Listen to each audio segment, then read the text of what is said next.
یہ کتنی عجیب نفسیاتی حقیقت ہے کہ ایک بکھرے ہوئے رشتے کی بنیادیں دوبارہ استوار کرنے کے لیے بسا اوقات کسی بہت قیمتی اور خوبصورت چیز کا بے دردی سے ٹوٹنا ناگزیر ہو جاتا ہے۔ بالکل، اور دیکھیں یہ کوئی عام بات نہیں ہے، یہ ایک بہت گہرا نفسیاتی پہلو ہے۔ ہاں نا، تو آج کے اس تفصیلی جائزے میں ہم ایک ایسے ہی واقعے کی تہیں کھولیں گے، ایک ایسا واقعہ جہاں ایک شاہکار کی تباہی دراصل رابطے کا پہلا قدم بنتی ہے۔ اور یہ کہانی شروع ہوتی ہے کچن میں بننے والے ایک بہت ہی خوبصورت جنجر بریڈ ہاؤس سے۔ بالکل، اور اس کا اختتام ہوتا ہے استنبول کی ایک انتہائی سرد رات میں ایک بالکنی میں ہونے والی صلح پر، جس نے اس رشتے کی پوری حرکیاتی بدل کر رکھ دی۔ چلے اس بات کی تہیں کھولتے ہیں کہ کس طرح شدید مایوسی اور غصہ رفتہ رفتہ ایک شفاف تعلق میں بدل جاتا ہے۔ یہاں جو بات سب سے زیادہ حیران کن ہے وہ یہ ہے کہ ہمیں ان خاموش زبانوں پر غور کرنا ہوگا جو انسان تب بولتا ہے جب اس کے پاس الفاظ ختم ہو جاتے ہیں۔ صحیح کہہ رہے ہیں آپ، مطلب یہ محض ایک کیک کے گرنے کا قصہ تو بالکل نہیں ہے۔ بالکل نہیں ہے، یہ انسانی نفسیات کے ان دفاعی نظاموں کی کہانی ہے جو ہم خطرے یا عدم تحفظ کے وقت استعمال کرتے ہیں۔ ہم اکثر اپنے رشتوں کی خامیاں کسی بیرونی چیز پر تھوپ دیتے ہیں، اور جب وہ چیز ٹوٹتی ہے تو وہ ساری دبی ہوئی حقیقتیں باہر آ جاتی ہیں، ہے نا؟ تو اس واقعے کی ذرا بنیاد کو دیکھتے ہیں۔ حیا 4 گھنٹے مسلسل محنت کرتی ہے۔ جی 4 گھنٹے، یہ کوئی چھوٹی بات نہیں ہے۔ بالکل، وہ حسین کی سالگرہ کے لیے عام کیک کے بجائے ایک جنجر بریڈ ہاؤس تیار کر رہی ہے، اور ویسے یہ تفصیلات صرف کہانی کو خوبصورت بنانے کے لیے نہیں ہے۔ تو آپ کے خیال میں اس کی کیا اہمیت ہے؟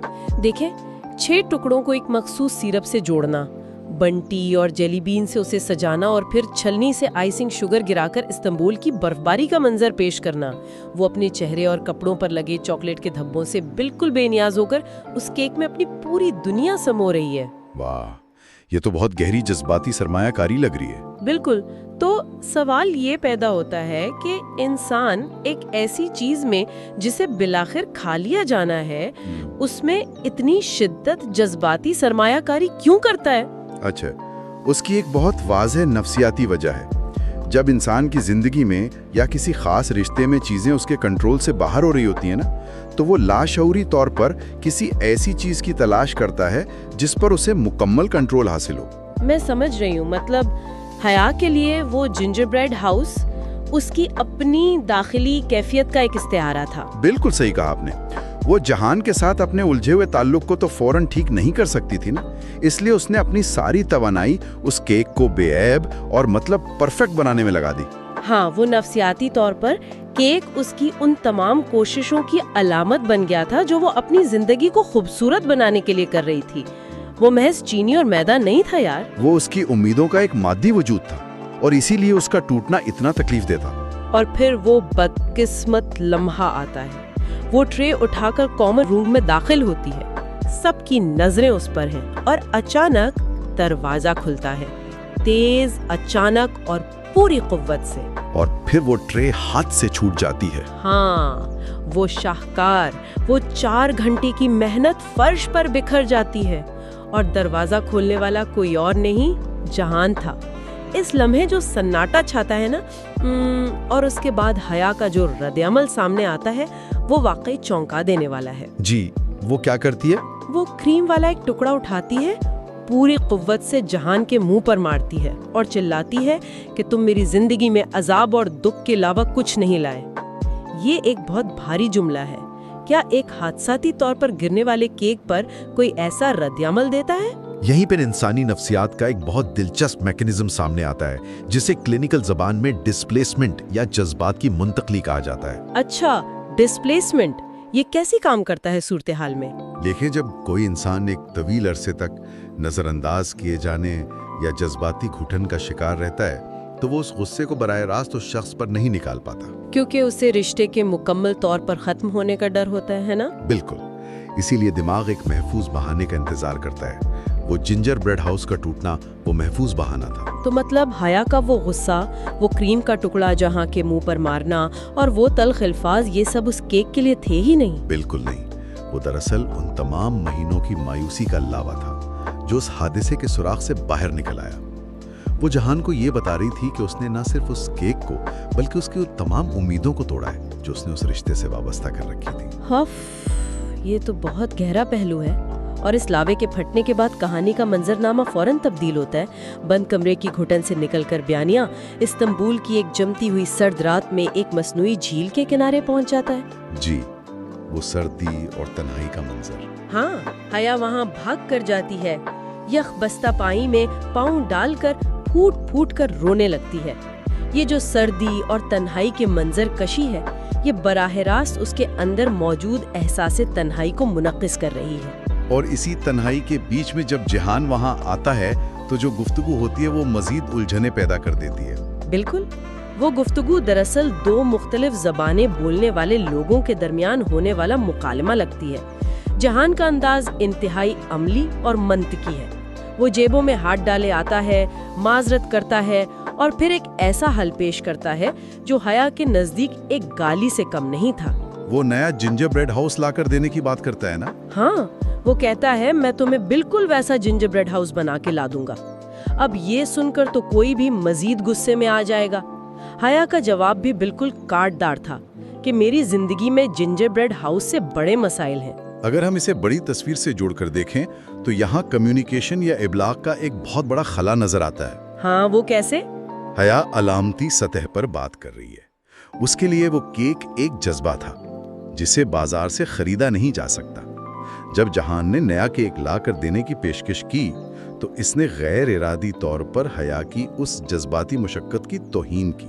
مطلب وہ یہ پیغام دے رہا تھا کہ جو تم نے بنایا اس کی کوئی خاص قدر نہیں، یہ پیسے سے خریدا جا سکتا ہے۔ بالکل، لیکن دوسری طرف جہان کی نفسیات بھی سمجھنی ہوگی۔ مردوں کو معاشرتی طور پر مسائل کو حل کرنے والا یعنی فکسر بنایا جاتا ہے۔ ہاں، یہ تو ہے۔ جب وہ کسی کو تکلیف میں دیکھتے ہیں تو فوراً کوئی مادی حل پیش کر دیتے ہیں۔ جی، تاکہ خود کو بے بس محسوس نہ کریں۔ جہان کے پاس اس وقت حیا کے آنسو پوچھنے کے لیے مناسب الفاظ نہیں تھے، تو اس نے کیک کی پیشکش کر کے حالات ٹھیک کرنے کی کوشش کی۔ میں سمجھ رہی ہوں، لیکن اس جھیل کے کنارے ہونے والے اس مایوس کن مکالمے کے بعد کہانی ایک اور اہم موڑ لیتی ہے۔ حیا جب واپس اپنے ہاسٹل کے کمرے میں پہنچتی ہے تو اس کی دوست ڈی جے اسے ایک بہت گہری بات کہتی ہے۔ ڈی جے کا کردار اس پوری کہانی میں ایک بہت مضبوط آواز ہے۔ اس نے کیا کہا؟ وہ کہتی ہے کہ چیزیں وقتی ہوتی ہیں، ٹوٹ جاتی ہیں، بکھر جاتی ہیں، رویے دائمی ہوتے ہیں، صدیوں کے لیے اپنا اثر چھوڑ جاتے ہیں۔ انسان کو کوئی چیز نہیں ہرا سکتی جب تک کہ وہ خود ہار نہ مانے۔ واہ، یہ جملہ تو اس کہانی میں ایک آئینے کا کردار ادا کر رہا ہے۔ بالکل، یہ محض ایک مشورہ نہیں بلکہ زندگی کا ایک گہرا سبق ہے۔ دیکھیں، جب انسان غصے اور مایوسی کے غبار میں اندھا ہو جاتا ہے نا، تو اسے یہ احساس نہیں رہتا کہ وہ کسی بے جان چیز کے ٹوٹنے کا بدلہ ایک جیتے جاگتے رشتے کو توڑ کر لے رہا ہے۔ صحیح، اور ڈی جے اسے اسی حقیقت سے روشناس کرواتی ہے۔ وہ سمجھا رہی ہے کہ حادثہ ایک واقعہ تھا، لیکن اس کے بعد کا جو تلخ رویہ ہے وہ ایک انتخاب ہے۔ اور یہیں سے حیا کی سوچ میں ایک ہلکی سی دراڑ پڑتی ہے اور وہ پہلی بار اس واقعے کو جہان کے زاویے سے دیکھنے کی کوشش کرتی ہے۔ اور ویسے اسی لمحے فون بجتا ہے۔ جہان کی کال آتی ہے جو اسے بتاتا ہے کہ وہ ہاسٹل کے باہر سردی میں کھڑا انتظار کر رہا ہے۔ حیا فون پھینک کر نیچے بھاگتی ہے۔ لیکن یار، مجھے یہاں ایک بہت سنگین مسئلہ نظر آ رہا ہے۔ اچھا، وہ کیا؟ جہان کا ہاسٹل کے باہر کھڑے ہونا، اور پھر حیا کو کچن میں لے جا کر برتن دھونا، اور وہ خودکار چولہا ٹھیک کرنا جو 10 منٹ بعد بند ہو جاتا ہے۔ کیا جہان کا یہ رویہ دراصل ایک ٹاکسک یا زہریلی قسم کی جذباتی پسپائی نہیں ہے؟ آپ کو ایسا کیوں لگتا ہے؟ مطلب حیا وہاں جذباتی طور پر ٹوٹ رہی ہے اور وہ جناب اپنی گاڑی سے ٹول باکس لا کر ایک بے جان چولہے کی پائپ لائن کھول کر بیٹھ گئے۔ کیا یہ سیدھا سیدھا ان بڑے مسائل سے فرار نہیں ہے جن کی نشاندہی حیا نے جھیل کے کنارے کی تھی؟ یہ تو ایسے ہی ہے کہ کوئی آپ سے محبت مانگ رہا ہو اور آپ اس کے گھر کا نل کا ٹھیک کرنے لگے۔ آپ کا اعتراض بالکل بجا ہے اور بظاہر یہ بالکل فرار لگتا ہے۔ بہت سے لوگ اسے جذباتی بے حسی ہی سمجھیں گے، لیکن نفسیات کی دنیا میں اسے ایک بالکل مختلف زاویے سے دیکھا جاتا ہے۔ اچھا، تو پھر اس کا نفسیاتی جواز کیا ہے؟ جب دماغ کسی شدید جذباتی بحران کا سامنا کرتا ہے نا، جہاں الفاظ بے معنی ہو جائیں، تو وہ سبلیمیشن نامی ایک دفاعی نظام کا سہارا لیتا ہے۔ سبلیمیشن، اس کا مطلب کیا ہوا؟ اس کیفیت میں انسان اپنی تمام تر بے بسی اور جذباتی توانائی کو کسی ایسے تعمیری اور جسمانی کام میں منتقل کر دیتا ہے جس پر اسے مکمل کنٹرول ہو۔ تو جہان جھیل کے کنارے حیا کے تانے سے زخمی ہوا تھا اور وہ جانتا تھا کہ وہ باتوں سے مسئلہ حل نہیں کر سکتا۔ بالکل، چولہا ٹھیک کرنا اس کے دفاعی نظام کا حصہ تھا۔ وہ اپنے عمل سے ان پیچوں کو کستے ہوئے حیا کو یہ پیغام دے رہا تھا کہ میں بھاگا نہیں ہوں، میں چیزوں کو جوڑنا جانتا ہوں، مجھے ٹوٹے ہوئے پائپ بھی جوڑنے آتے ہیں اور تمہارے بکھرے ہوئے مسائل بھی۔ یہ تو واقعی ایک بالکل نیا نقطہ نظر ہے۔ مطلب وہ الفاظ کے بجائے پیچکس اور پلاس کی زبان میں بات کر رہا تھا۔ جی، وہ اپنی موجودگی کا احساس دلا رہا تھا۔ لیکن کچن کے اس منظر میں ایک اور چیز نے مجھے بہت حیران کیا۔ ہم دیکھتے ہیں کہ جان کھلے نل کے نیچے پلیٹیں کھنگال رہا ہے۔ اس کے ہاتھ سخت اور محنت کشوں والے بیان کیے گئے ہیں۔ یہ ایک بہت اہم موڑ ہے کہانی کا۔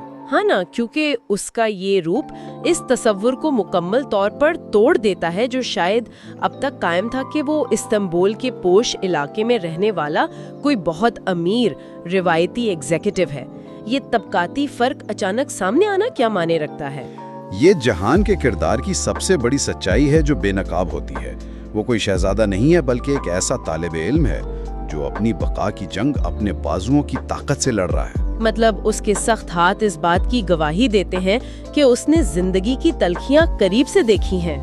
بالکل، اور جب حیا اسے برتن دھوتے اور فرش پر بیٹھ کر پائپ ٹھیک کرتے دیکھتی ہیں نا، تو وہ تمام فاصلے جو حیثیت کے غلط تصورات نے پیدا کیے تھے وہ مٹ جاتے ہیں۔ صحیح، وہ دونوں پہلی بار ایک ہی سطح پر آ کر کھڑے ہوتے ہیں، اور میرا خیال ہے کہ جہان کا یہ محنت کش روپ حیا کے اندر موجود اس غصے کو مزید پگھلا دیتا ہے، کیونکہ اب وہ ایک مغرور انسان کے بجائے ایک جد و جہد کرنے والے انسان کو دیکھ رہی تھی۔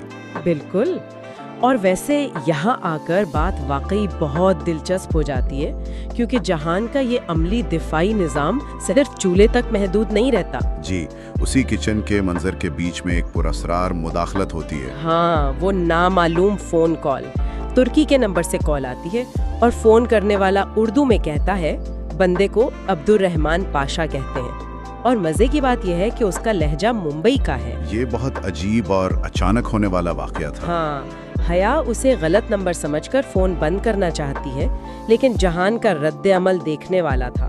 وہ فوراً فون اپنے ہاتھ میں لیتا ہے، تفتیشی انداز میں پوچھ گچھ شروع کر دیتا ہے، اور کال کٹنے کے بعد بھی وہ مشکوک رہتا ہے کہ ہراسمنٹ ایک جرم ہے اور ہمیں پولیس کے پاس جانا چاہیے۔ یہ واقعہ اچانک اس کشیدہ ماحول میں کیوں شامل کیا گیا، یہ سوچنے کی بات ہے۔ تو آپ کے خیال میں اس کی کیا وجہ ہو سکتی ہے؟ یہ واقعہ کہانی کے بہاؤ میں اس لیے شامل کیا گیا تاکہ جہان کی محافظانہ جبلت کو نمایاں کیا جا سکے۔ اچھا، مطلب اس کا پروٹیکٹیو نیچر؟ بالکل، وہ ایک طرف چولہا ٹھیک کر کے خاموشی سے تعلق بچا رہا ہے، اور دوسری طرف جیسے ہی کوئی بیرونی خطرہ حیا کے قریب آتا ہے وہ فوراً ایک ڈھال بن کر سامنے آ جاتا ہے۔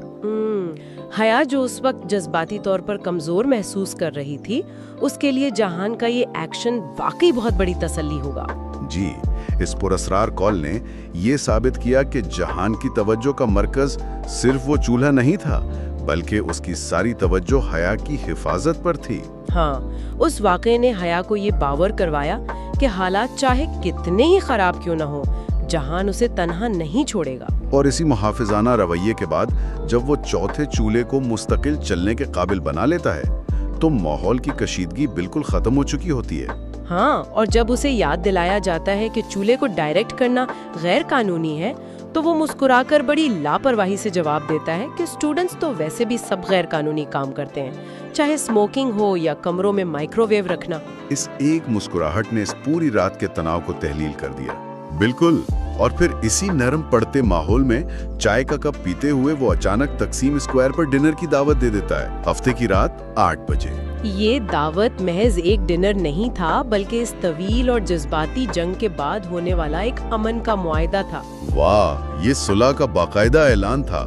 مطلب ان دونوں نے ایک دوسرے کے تلخ ترین روپ کو دیکھ لیا تھا اور پھر بھی ایک دوسرے کے ساتھ بیٹھ کر چائے پینا قبول کیا۔ وہ غصہ، آنسو، تلخ الفاظ، سب کچھ اس گرم چائے کے کپ کے ساتھ بہہ چکے تھے۔ تو اس سب کا اصل مطلب کیا نکلتا ہے؟ بیانیہ ہمیں اس رات کے بالکل آخری حصے کی طرف لے جاتا ہے جو حیران انگیز طور پر پرسکون ہے۔ جی،